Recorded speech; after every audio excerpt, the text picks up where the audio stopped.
The first time I ever played a Souls game was in the spring of 2016. Dark Souls 3 had just hit the market, and I honestly could not have cared less. I was enamored by RPGs like Fallout 4 and Skyrim, but Dark Souls seemed to be on the far end of the spectrum from the games I typically enjoyed, or at least it seemed to be. I admit before playing Dark Souls 3, I had one previous experience with the first Dark Souls game. It came out as one of the monthly free games on Xbox Live back in the 360 days. I honestly didn't enjoy it at all. I got as far as the Undead Burg and just couldn't really hash it. When the third installment of the series came out, I was as uninterested as anyone would be seeing a game you don't particularly like getting yet another sequel. Yet somehow, someway, my best friend had convinced me that he would carry me through the game if I bought it to play alongside him, and honestly, it got me a bit excited. For a time, all I could think about when I heard Souls was it's too hard. Suddenly, that changed when I began playing alongside my friend because he was good at the game and he helped me find secret items and bosses as well as helping me fight those bosses with him, likely him dealing most of the damage and me running around chugging Estus trying not to die.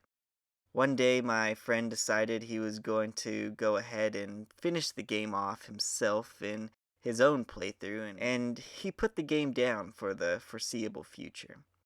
I mostly didn't mind at first. He had got me most of the way through the game, or at least I think he did, because honestly, to this day, it is something I have yet to finish.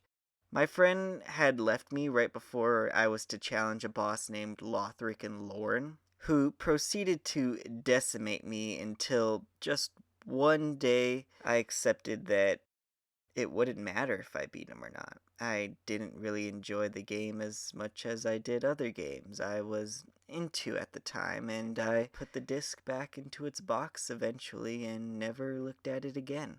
Selling my copy later in life, taking myself back to square one with the genre, deciding I still didn't particularly enjoy the game, even though playing with my buddy was fun, but as a solo experience, I did not dig it, to say the least. Flash forward with me now, as I don't pick up another Souls game for 6 years, until my favorite game of all time is released in February of 2022. Elden Ring took me by storm. I would say I was more than enamored by it, I was completely obsessed. I bought the game on a whim. I was browsing the PlayStation Store aimlessly, as I so often do when I'm looking for a new spark in my life to fill the endless void of working, sleeping, and eating, when I saw that there was a new action RPG on the market that had just released that day. I purchased Elden Ring about 3 hours before I had to go to work that night. I was the manager at a fast food chain restaurant, and we were having a team meeting that night with the owner of the store, as we did so every few months. I started the game up and I didn't stop playing until I was late to the meeting. I got stuck right outside the starting area and I couldn't stop trying to kill the tree sentinel. I knew full well I would be late if I didn't stop, but for some reason it just didn't really matter to me. Now, yes, this was an irresponsible decision on my part, obviously, and I was reprimanded accordingly for my tardiness. You shouldn't risk your financial security on a few more minutes of video games, but something about it felt so right. Elden Ring showed me a place that I wanted to be more than the real world, a place that for a time mattered to me more than the real world, and in this same sense, Lies of P brought me to a world that I needed to save more than the real world. I had first heard about the Lies of P being talked about on a podcast I was listening to called The Geekenders, hosted by Jesse Cox and his co host Dodger. Sometime around when the game came out, he had asked her how she liked the game, as it wasn't to his taste, mentioning it was somewhat Souls-like. This made me curious, so I added it to my wish list and proceeded to not think about it again for a while. I finally purchased Lies of P during the Black Friday sale on PlayStation in November of 2024. I also bought Final Fantasy VII Rebirth, Persona 3 Reloaded, Metaphor ReFantasio, and Spider-Man 2 during this sale. For whatever reason, I had decided that the two games I would start with were going to be Metaphor Refantasio and Lies of P. When I began Metaphor, I was stunned at how fun it was, even compared to my experiences in Persona previously. Having played most of Persona, Metaphor captivated me. After dumping a few hours into that, I thought it was high time I try out the other game I wanted to play, Lies of P. I didn't know much about Lies of P going in, just that it was somehow related to Pinocchio and that it would be some sort of action game with Souls elements to it. I knew it was in the running for Game of the year that it came out, but other than that, I was pretty dark on it. The world of Lies of P is messed up. Almost everyone is dead. It's an absolute apocalypse. Ergo powered puppets were the cornerstones of everyday life and were ingrained into everyday life to the point of humans and puppets falling in love with each other in some instances. The pre existing society that inhabited this world was flourishing just before the puppets turned against them. P is a very special puppet that is brought to life in the midst of the puppet rebellion in the city of Krot. You can tell early on that P is not like the other puppets. For starters, he has an abnormal right arm, as well as the observation that the other puppets that are attacking you look crazed and demented. The dead bodies you see all around you in most of the areas of the game are dead bodies of fallen humans, sometimes even sorted into piles along with the occasional horse. These bodies are usually depicted as rather fresh, like you just got there just a bit too late to actually save the day and have to settle for avenging the fallen instead. The world of Lies of P is in a panic, and the brutal, dark atmosphere provided to the player definitely convey that. The setting and atmosphere in Lies of P have a similar aura to Bloodborne, another Souls-like game. I have yet to complete Bloodborne myself, but it's definitely something I want to accomplish in the future. I just kind of feel like it's a lot harder than any of the other Souls games that I've played in the genre. I love what the game is going for with the Victorian Eldritch horror theme. I wanted to play this game as blind as possible, even though I do admit I eventually had to begin searching various things up online about the game and getting meta with my build. Still, I was able to go along for quite a good amount of time before I had to start doing that. Most of the systems and rules are a straight transfer from Dark Souls and Elden Ring. Some things feel better, like the Souls Lost system upon death, and some feeling worse, like having to go all the way back to the lady in the hotel to level up every single time. It felt very tedious to have to constantly go back to her, and it was most of the time the only way to level up at all, if I'm not mistaken, but if I've been doing it wrong this entire time, do enlighten me. The weapon system was super interesting, and one of my favorite unique things about the game, the way that you could modify almost any weapon to fit your build with cranks, or the way that you could fuse different weapons together in order to make brand new combinations, kept my head spinning with ideas the entire playthrough. Though I do admit I used one special weapon for most of my playthrough. The Azure Dragon Crescent Glaive is one of the coolest weapons I've ever used in a Souls game. Hands down, the only weapon that has ever come close for me has been the Rivers of Blood Katana in Elden Ring.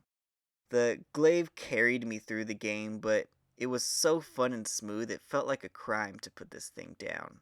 I also enjoyed using various modified versions of the Great Sword, and eventually, towards the end of the game, I began using the Two Dragon Sword, which is a katana with an OP staggering parry technique. Every single boss battle in the game felt super epic. There was always a little bit of build up, communicated through the random notes and posters you would see around the streets telling little tidbits about the boss or what they might look like, and every single arena felt like it perfectly fit the boss it corresponded with. In my time playing Lies of P, one of the biggest differences I felt from Software Souls-like games was how the game wanted to challenge its players the same way that From Software games do, but there is a feeling that the game wants you to have fun a bit more than the Dark Souls or Bloodborns. Most of the campfire ergo stones are placed rather conveniently around the map. There are some places where I wish they shortened the track, but I think a few annoyingly long platforming sections are always in order for a Souls-like game. My favorite bosses in the game had to be between Romeo, King of the Puppets, Green Monster of the Swamp, and the Nameless Puppet. Romeo seemed like he had a great tie into the story and was absolutely epic to fight. He was the first boss I actually had to try pretty hard on. When I eventually defeated the first form, seeing that he had a second sleek fighting form was absolutely epic. The green monster of the swamp was pretty epic in the way that he was played up throughout the area he was in. The green swamp monster was a rather difficult fight, relying on using fire to weaken it, but it was also one of the fights I was able to defeat on the first try, though it was a tough battle. The Nameless Puppet is the final boss of the game and is an absolute anomaly. No boss even comes close to this guy. I honestly wanted to break down, cry, and punch a wall multiple times during this fight. It took me a day and a half or so to actually defeat, which I don't think I've had such a challenge since I walked into the center of the Halig tree for the first time in Elden Ring to fight Melania for 3 days straight before finally besting her for the first time. But I feel like it was already having completed that fight specifically that had prepared me for the fight against the Nameless Puppet because the guy was not messing around in the least bit. If I didn't have the pre existing experience learning patience and movesets from Melania, I honestly don't think I would have gotten past this guy. But eventually, through my own sheer willpower and the parry stagger ability of the Twin Dragon Sword, I finally defeated the Nameless Puppet, the hardest boss in the game by far. Lies of P is the second best Souls like game I have ever played. It has unfortunately not topped the grandiose nature of Elden Ring. There is something about how extremely epic every single little fight feels in the game that just cannot be mimicked by such a linear experience like Lies of P.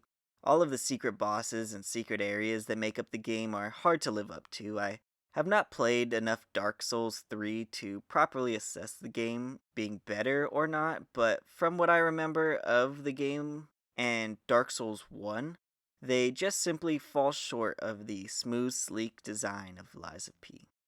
The story is still rather vague comparatively to other linear games, but the story of Lies of P is definitely followable by every single player. It's not like a Souls game where you might leave the experience not knowing what the hell is going on the entire time, boss after boss, cutscene after cutscene, but Lies of P wants you to actually know what the story is.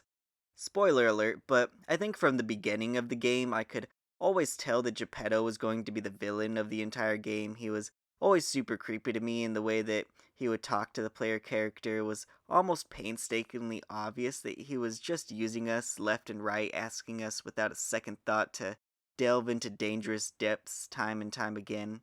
At the end of the game, after the underwhelming second to last boss battle with the Alchemist King Tweaker guy, when Geppetto revealed himself to be working against the protagonist, only cultivating him to place into the body of the nameless puppet, I wasn't very shocked, though the battle with the nameless puppet itself was challenging and fun in its own right.